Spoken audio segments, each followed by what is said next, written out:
તો બજેટમાં આરોગ્ય સુરક્ષામાં રાજ્ય સરકારની ઐતિહાસિક જોગવાઈ કરવામાં આવી છે। ત્યારે પીએમ જયથી પાટણ જિલ્લામાં હજારો પરિવારોને જીવન રક્ષક સહારો મળી રહ્યો છે। તો બજેટમાં આરોગ્ય સુરક્ષાને મોટો ટેકો મળ્યો છે। તો પીએમ જયથી પાટણમાં હજારો પરિવારોને મફત સારવાર મળી રહી છે।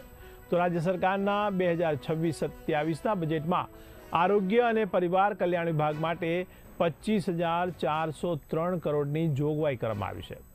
તેમાં પ્રધાનમંત્રી જન આરોગ્ય યોજના એટલે કે પીએમ જય આયુષ્યમાન ભારત માટે 3,472 કરોડ ફાળવાતા પાટણ જિલ્લામાં ગરીબ તેમજ મધ્યમ વર્ગીય પરિવારોને તેનો સીધો લાભ મળશે। તો જિલ્લા આરોગ્ય અધિકારી ડૉક્ટર વિષ્ણુ પટેલના જણાવ્યા મુજબ આ યોજના ગરીબો માટે આશીર્વાદ સમાન સાબિત થઈ છે અને વધુ લાભાર્થીઓ સુધી તેનો વ્યાપ વધારવામાં આવશે।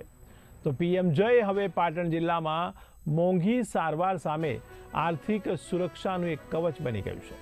ત્યારે હજારો પરિવારોને દેવું અને ખર્ચમાંથી પણ તે રાહત આપશે।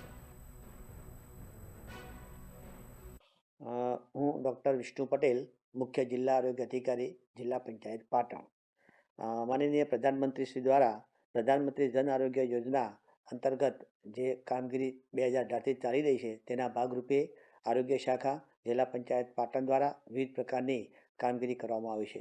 ટૂંકમાં આ યોજના જે ગરીબ લોકોને જે મની પોકેટ બચાવે અને સારામાં સારી હોસ્પિટલ જે ગરીબ લોકો છે એમને પણ એક જે સારામાં સારી કેટેગરીવાળી હોસ્પિટલ હોય ત્યાં પણ સારવાર મળે એ હેતુથી આ યોજના આપણે સરસ કામ કરી રહી છે અને લોકોને પણ સારો પ્રતિસાદ મળી રહ્યો છે। વધુ લોકોને લાભ મળે એ તો આયોજન કર્યું છે અને આ અમે અમારું તંત્ર ગ્રાસરૂટ લેવલ સુધી આ યોજનાનો વ્યાપક લાભ મળે એ માટે કટિબદ્ધ છે।